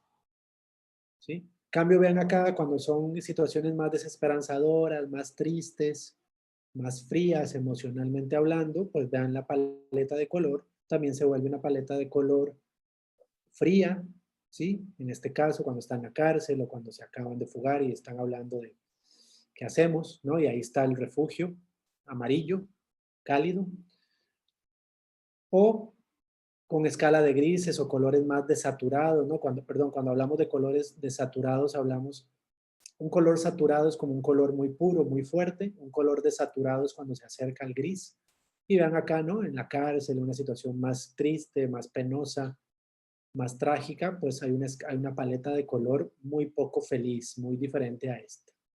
O en la escena más triste de la película, ¿no? Cuando cuentan la muerte de Gustave, todo cambia a blanco y negro. El color se fue, ¿no? Todos nos quedamos en una escala de grises completa en donde todo es blanco y negro, en donde ya no hay color, en donde se acabó el color y se acabó la historia de Gustave, ¿no? Y se acabó esa historia de amistad y etcétera. Entonces vean cómo el color, y es el único momento en donde rompe la composición de venir de una paleta de color fría, cálida, armónica, a un blanco y negro total. Entonces, al final, vean, y volvemos a la diapositiva inicial, al final, yo espero que con estos poquitos conceptos, herramientas de la composición fotográfica, haya podido comunicar que al final la composición tiene que ver con estas herramientas de cómo paso de esto, de un guión escrito, a lo que finalmente vemos. Obviamente, como ya dijeron, se le suma el sonido, se le suma la edición, se le suma la música, se le suma un montón de cosas en el cine, ¿no? Pero digamos que este sería el aporte de la fotografía y la composición específicamente, porque si hablamos de fotografía, obviamente hablamos de muchas más cosas que la composición, hablamos de óptica, hablamos de lentes, perdón, de lentes que es óptica, hablamos de técnica, etcétera, pero acá netamente de principios de composición fotográfica. A ver si tengo algo más. Bien, me callo y soy todo oídos. ¿Qué les pareció? Me encantaría escucharlos, escucharlas, sus preguntas, sus reacciones, sus comentarios, si habían notado algunas de estas cosas o si les ayudará a ver de una manera diferente sus series, sus películas, etcétera, o en general, ¿qué piensan? Pues la verdad se me hizo muy interesante porque varias de estas cosas son son notorias, ¿no? Al momento de ver una película que captan nuestra atención, esos detalles de la ubicación de los personajes, ¿no? De las cosas importantes, solo que pues yo desconocí algunos términos, pero bueno, creo que fue bastante informativa la exposición y me gustó mucho. Muchas gracias. Gracias, José Luis. Qué bueno, qué bueno. Sí, eso es lo importante, yo creo, al final lo que dices, José Luis. Si sabemos el concepto o el término fotográfico, puede ser importante, ¿no? Como un conocimiento nuevo, pero es sobre todo eso, ¿no? Que el ojo, cuando veamos una película, uno, veamos más allá de la historia, ¿no? Porque, insisto, puede ser una historia más o menos simple, más o menos sencilla, o aprovecho aquí para mencionar, ¿no? No tiene nada que ver con esta película, pero no sé si vieron Roma, ¿no? La película Roma, la mexicana. Mucho escuché, es que esa historia, ¿qué? Ni fu ni fa. Pero sí, es una historia sencilla, que no lo es, ¿no? En el fondo obviamente no lo es, pero para muchas personas fue una historia sencilla. Pero vuelvo a lo mismo, no es tanto la historia, sino es cómo se cuenta. Cómo se cuenta. Gracias, José Luis. ¿Alguien más? Quisiera comentar. Sí, yo. ¿Quién habla? Yo, Susi. Hola, Susi, te escucho, Susi. Hola, gracias. Bueno, creo que es información, no sé, muy enriquecedora porque sinceramente yo en la película como que no me había, de algunas de estas cosas sí me había percatado, de otras no tanto, pero de lo que sí me percaté es como justamente de lo que transmitían, o sea, realmente eso me lo transmitía a mí. Entonces se me hizo muy interesante realmente ahondar en por qué transmite eso. Y no sé, o sea, la verdad es que sí me dejó un impacto. Entonces, muchas gracias porque además creo que lo explicaste perfectamente bien.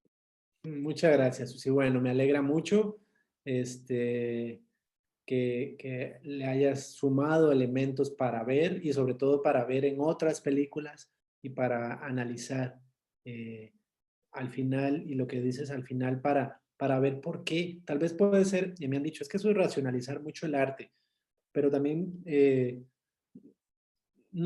mi punto de vista no es cierto que la ciencia es método y el arte es libertad creativa desbordada. Creo que el arte también tiene mucho que ver con entender la estructura de los ingredientes de lo que está formado el arte, para entender un poco más por qué me hace llorar esta película, por qué me hace reír, por qué esta pintura, aunque sea una mancha negra con blanco, me recuerda a mi abuelita, ¿sí? Porque hay algo de todo eso ahí. Obviamente toda una parte que es lo interesante, cada quien interpreta una foto, una pintura, una película, una canción con su propia historia personal. Al final le ponemos de lo nuestro, ¿no? De nuestra historia, para,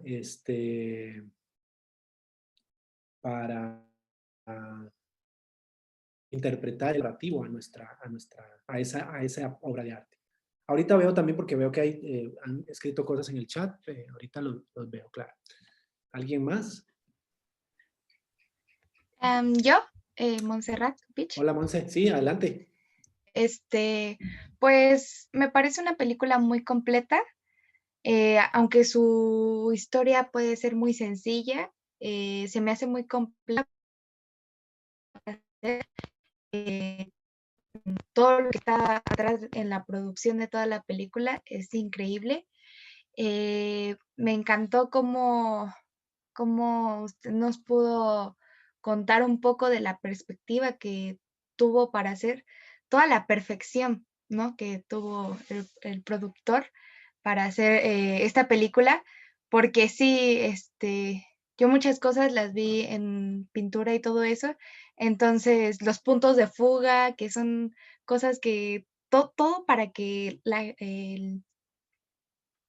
pues la persona que esté viendo, el público, se quede entretenida, ¿no? Porque no es una película muy corta, entonces para que te mantenga entretenido es bastante buena, que logra hacer todos los matices. Como yo no me había enfocado eso de, como los tamaños del recuadro, entonces ya es como que algo que voy a estar checando en las próximas películas que vea.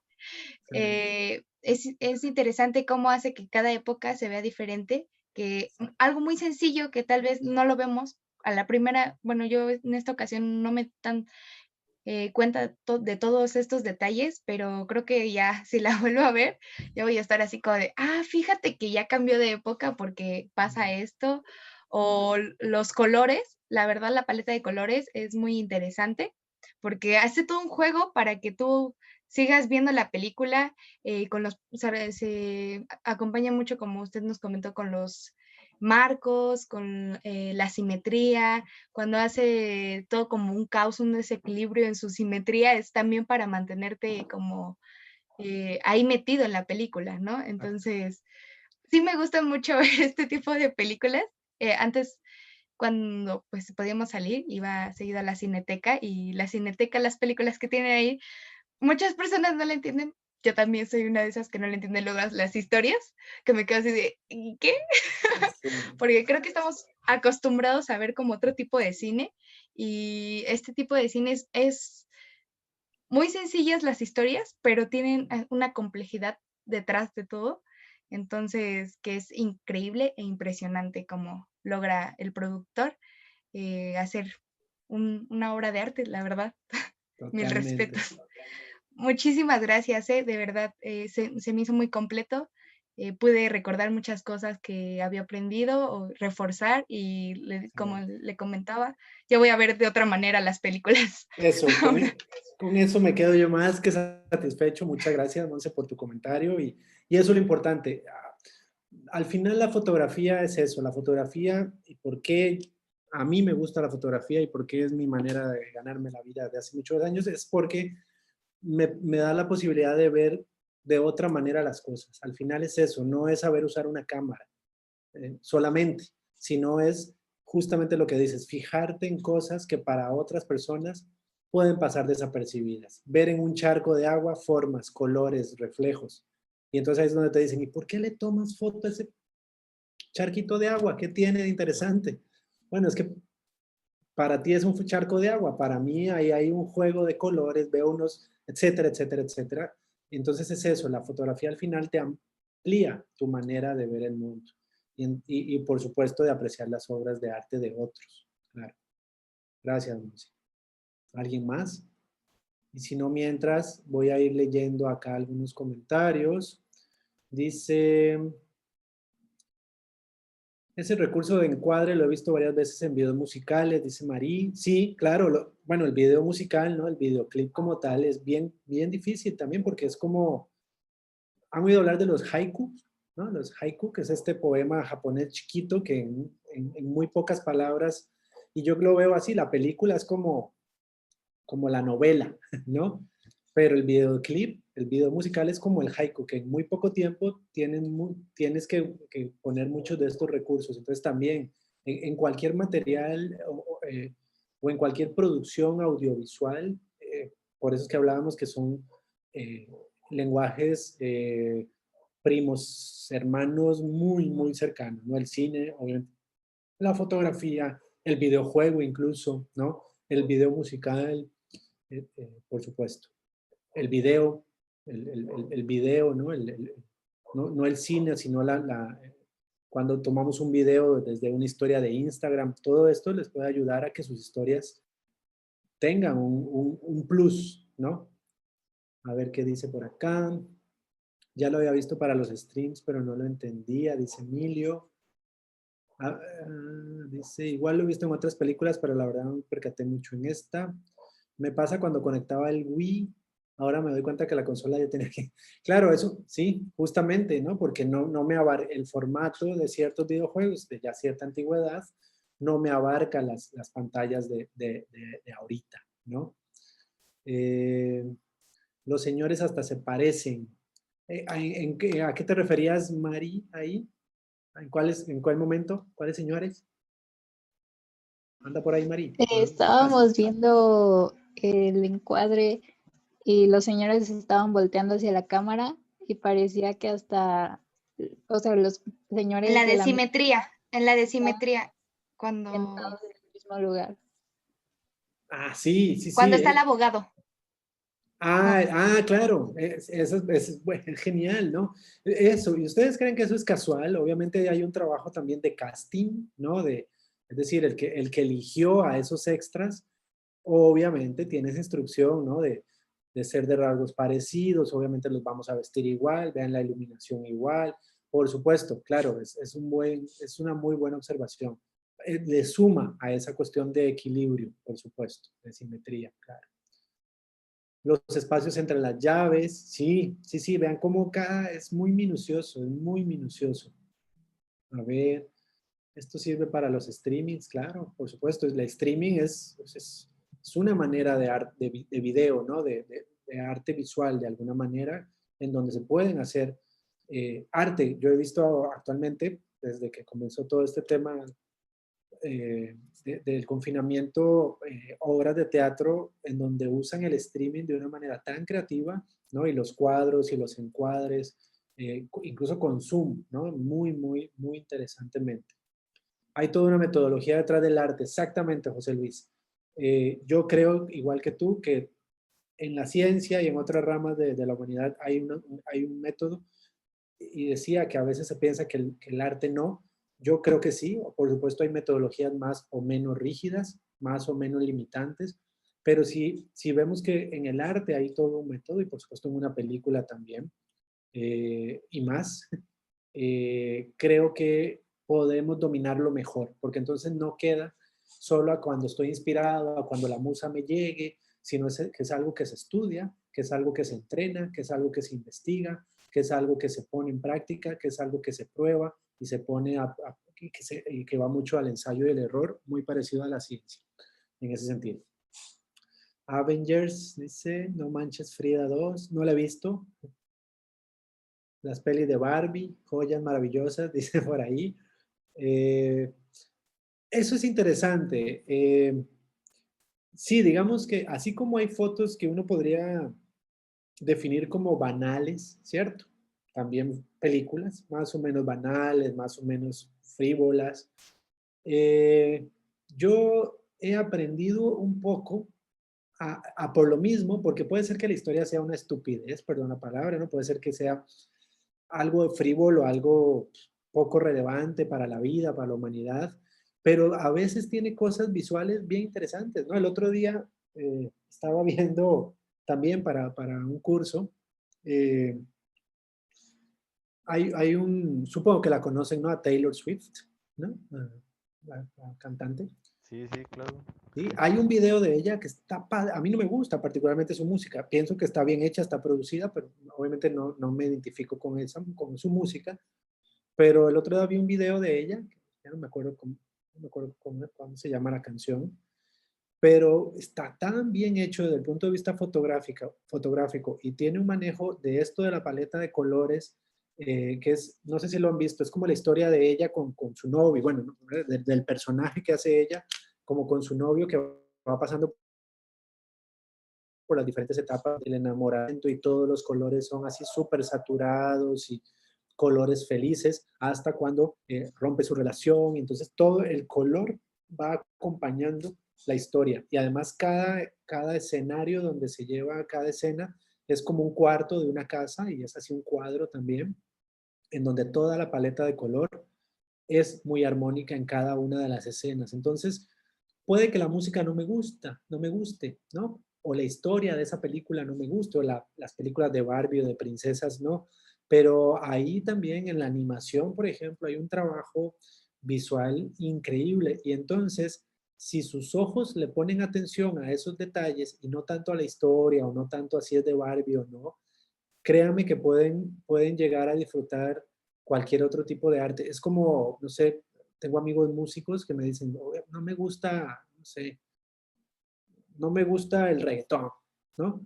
O no me gusta la salsa, pero puedo reconocer cuando una canción de reggaetón, de salsa o de rock está bien compuesta, está bien hecha, tiene elementos que el autor, el artista, le puso y que si tengo ese conocimiento musical, obviamente lo entenderé, si no lo tengo, no, obviamente, ¿no? Para uno es una canción que te gusta o no, ¿no? Pero para el músico puede que no te guste la canción, pero sabe reconocer que está bien hecha, que tiene elementos de composición interesantes, de armonía, etc. Y lo mismo puede pasarles a ustedes con el cine, ¿no? Con las fotos. Puede que esa foto no te guste, puede que esa película no te guste, no es una película que fueras a ver al cine o por la que pagues, pero si la ves un día fortuitamente, porque te la encuentras en la televisión o porque la ves con tus hermanos menores o tus sobrinitos, etcétera, puede que la disfrutes más si le pones atención. Voy a enfocarme a ver qué onda con la foto de la película de Barbie o de Frozen. Y se pueden llevar a lo mejor sorpresas. El jugo es natural, Marco, sí, natural de mango, así, aquí del pueblo. No, genial, genial. Lista para analizar Godzilla versus Kong. Yo le tengo mucha fe a esa película, ¿eh? Se ve padre. Team Kong. Sí, yo también. Pero las de Barbie son unas joyas. Hay que ver una de... Yo insisto, no lo desechen así solo porque es un producto muy comercial. En lo comercial también, Wes Anderson, esta película, Hotel Budapest, la podemos catalogar también como cine comercial. No es cine independiente, no es cine de arte, ¿no? Es cine comercial, pero ya vimos, un buen cine comercial. Es un producto muy bien hecho, muy bien cuidado. No es que lo comercial, pienso yo, que no necesariamente tenemos que desecharlo, ¿no? Hay muy buenos productos, incluso en cine independiente hay mucha porquería también, ¿no? No es porque sea independiente es bueno, comercial malo. Creo que hay que justamente afinar el ojo para decir, ok, esta película no me gustó, pero tiene una foto bonita. Y ya, tal vez eso sea el mérito que ustedes le... O esta película me pareció horrible, pero qué buena edición. Pero qué bueno ese actor. ¿Sí? ¿Por qué? Porque afinan un poquito y ya no la ven como la película en completo mala o buena. Empiezan a discernir y a diferenciar que una película puede tener buena foto, buena música, pero como película al final no les gustó, pero reconocer lo que sí. Ok, saquen la de Amarte Duele, ya eso es un clásico también. Dice, no la apreciarán. Esa es para la Facultad de Psicología. La de Matilda, ¿cuál? ¿Sí? La de Avatar, también fue todo un clásico ya. La 7, 8 de Harry Potter, yo he visto como 2, y la que vi, ya no recuerdo cuál fue, pero es la dirigida por Alfonso Cuarón, el mismo de Roma que hablábamos ahorita, y me gustó mucho esa película de Harry Potter. Tiene la fotografía de Alfonso Cuarón y está muy padre. No la hizo Cuarón la película, la foto, pero obviamente él la dirigió. Están buenas. Knives Out, no la he visto, gracias por la recomendación, vamos a verla. Interstellar está interesante, esa está interesante. El último maestro del aire. Nunca acabaré de leer el chat. La de Origen. La Origen de Nolan también, ¿no? La de Nolan es otro estilo muy diferente, ¿no? Ahí sí suelen ser películas muy complejas, con mucho recoveco, pero bueno, me alegra, veo que hay buen conocimiento de cine, eso me alegra mucho leerlo, porque creo yo que lo visual, el cine, la fotografía, y eso es lo padre, tienen cabida en cualquier otro ámbito del conocimiento humano, sea ciencia de la tierra, sea psicología, sea el arte, sea microbiología, sea medicina, y al final, por eso es que la fotografía, pues a mí me apasiona. Ya nos van a regañar. Bien, a que me van a regañar es a mí por el tiempo, perdón, Mari. No, al contrario, muchas gracias. A mí No. me gusta mucho que estén interesados en el tema y me gustaría tener más tiempo, pero yo creo que no va a ser la primera vez que invitemos a Ricardo para que siga platicándonos e incluso podamos tener en algún momento talleres, ¿no? Con Ricardo, ya lo invitaremos. Aquellos que les guste la foto, yo conozco a Ricardo y la verdad es que es un gran fotógrafo y colaborador de la universidad y no será la última vez. Entonces vamos a proponernos después programar más actividades con Ricardo. Yo encantado, muchas gracias. Y a todos los que se conectaron y estuvieron aquí, pues ya llevamos 3 horas y media. Que aguante, felicitaciones. Yo también quería comentar una cosa rápido. Sí. Mira, yo creí que no te conocía hasta ahorita que entré a la sala, justamente yo iba en la FAD, ahorita trabajo como diseñador para Lensit, pero creo que te recuerdo a ti porque diste una plática en la Facultad de Artes y Diseño sobre fotografía de Ándale. Nikon, entonces pues Ahí estuve. igual ubico tu trabajo, me gusta mucho y pues aunque yo ya tengo pues cierta noción de lo que comentaste, pues siempre es padre como retomar un poco de estos temas justo porque creo que tanto en tu trabajo como en el mío pues se ocupa a diario, entonces pues muchas gracias por tu tiempo y por la plática, estuvo muy padre. Al contrario, Rodrigo, muchas gracias. Sí, recuerdo con mucho cariño esas pláticas en la FAD. Sí, claro, gracias. Gracias a ti. Pues ya chicos, si no tienen otro comentario, pues muchas gracias por acompañarnos, Ricardo, y Al y a contrario, ustedes, a chicos, por ustedes. aguantar estas más de 3 horas. Vamos a programar más sesiones y pues mientras les deseo que tengan un exitoso fin de semestre. Yo sé que les va a ir muy bien y pues nada, cuídense mucho porque eso también es muy importante, no bajar la guardia. Pura ¿Sale? vida. Muchas Exacto. gracias.